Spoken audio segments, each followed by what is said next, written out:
Right, a commonly asked question online is it okay that I'm no longer close to my sibling? Well, one top psychologist says it's absolutely normal and that we shouldn't expect our brothers or sisters to be some sort of built-in best friend, and that drifting apart over time is totally normal, totally fine. Would you agree? That's the question we're asking our loose men today.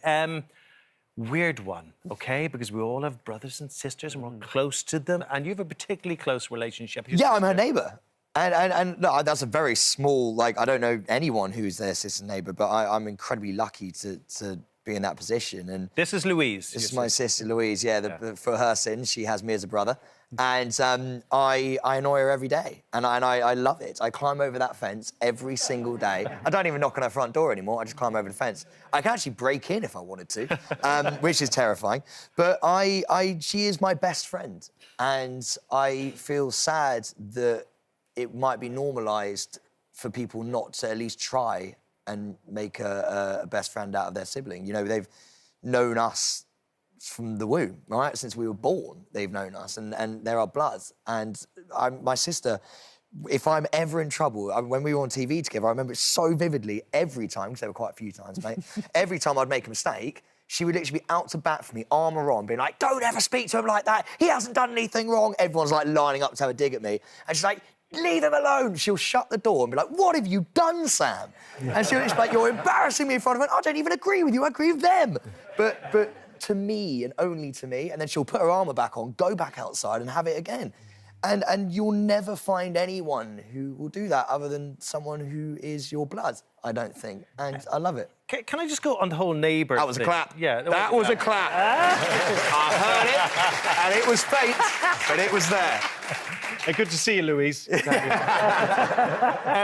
Let's go back to the neighbour thing, right? So you talked through this with her as part of a 5-year plan Nope, for you? no, I did not. I was living with her, then she got her now husband, and he moved in, and I got the vibe pretty quickly. I was like, I think my time has come. And it just so happened that the place next door had come on for sale. And so, without letting her know, I basically just did it. And as it was basically exchanged, I packed a suitcase. Wow. And went, anyway, guys, I'm off. They were like, where are you going? I was like, I'm out. And I took my suitcase, rolled it outside, turned left, then turned left again, and then opened the door with the key. And she was just like, what is going on? It was a mixture of shock, horror, sadness, anger, but then I think we got back to happy. And now we're in a place, man, where we both think about leaving, sort of moving a little bit further out of London every now and then, but we just can't do it because you're never going to get that chance again to live next to your siblings. So I'm incredibly happy. I don't know if she's happy, but I'm incredibly happy. Amir, is there a row of 7 houses in Yorkshire with your 6 sisters and you in a line? Sadly not. But I agree with Sam. I think being close to your siblings is important. I've got 6 sisters. Growing up, it was... People often ask me, you know, what was it like with 6 sisters? Were you spoiled? I think it was the opposite. The worst thing about it were the hand-me-downs. As the only boy, the hand-me-downs were terrible. My mum, in the winter, would say she's obsessed with me being warm. She would send me to school with my sister's woolly tights on under my trousers. And I thought that was completely normal. And then we'd get changed for PE, and I would ask everyone, well, why aren't you wearing woolly tights? What's wrong with you? But growing up with 6 sisters, it was like the Big Brother house. So allegiances were formed and group camps and that kind of thing. And when you're younger, you're closer to the ones nearest your age.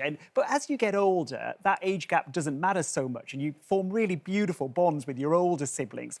We all still live fairly close by, not next door, but close by, and we deliver food to each other. We see each other at least once a week at my mum's house, and it's really nice. And I think it is important. I think it's sad not to be close to your sibling. I understand there are things that might have happened that made you drift apart, whether it's careers, kids, moving cities, that kind of thing. And if I would say to anyone who has drifted apart from their sibling, make that first step. You know, even if there's been time, even if there's a bit of kind of bad blood between you, you want that relationship. You know, there's nothing you can't overcome. Send a little message. Do you remember when this happened? Send a meme saying, this reminded me of when we were younger. I just thought of you. Open up that conversation. You won't regret it. You won't. And having that bond with your siblings is so special. I mean, so you're testament to that. Well, we've had some blowouts. I mean, yeah, we definitely have. But like you just said, you know, we haven't spoken for like a month before. And then I messaged her, but like, this is insane. I can't remember what we were arguing about. And I would completely agree with everything you just said. Yeah. Charles, a particularly poignant topic for you, of course. 3 sisters, but the late, great Lady Diana. Your sister, much loved sister, no longer with us. We can't imagine what it's like not talking to a sibling, but not having them with us anymore. I mean, sibling grief, often forgotten about. We think of the parents, we think of the person who passes away, children, but the brothers and sisters left behind. It must be incredibly difficult. Yes, I think anyone who's watching this programme who's lost a sibling will resonate with what you're saying, because it's such an amputation. It's like the other guys were saying, you know, you grow up with these people, they are your flesh and blood, they're with you forever, and then they're gone. And yes, you expect, obviously, first grandparents, then parents to go, and there's the awful tragedy you mentioned of children going. But siblings, it's a really extraordinary thing, because your instant thing, for years after Diana died, I would think, oh, I must ring her and tell her something, because we shared the same sense of humour. And you just realise, of course, that's not going to happen. And then, actually, as your family naturally folds in on itself, you lose your parents, everything. I have 2 sisters who I adore. They're quite a lot older than me. So I don't share my childhood with anyone anymore. And that's a great loss that you can never really put right.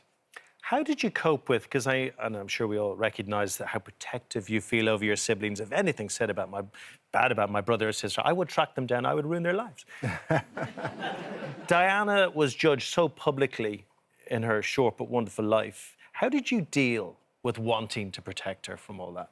Well, when she started in the public light in 1980-81, I was very young, I was 16 or something, and I used to want to go around and to sort of deal with the photographers who were plaguing her.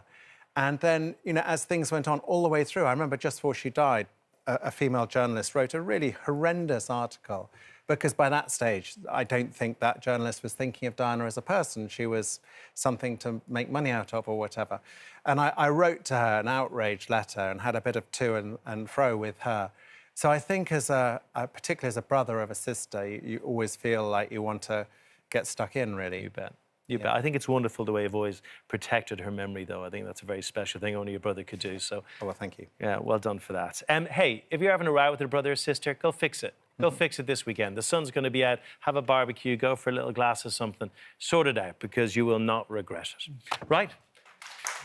Agreed.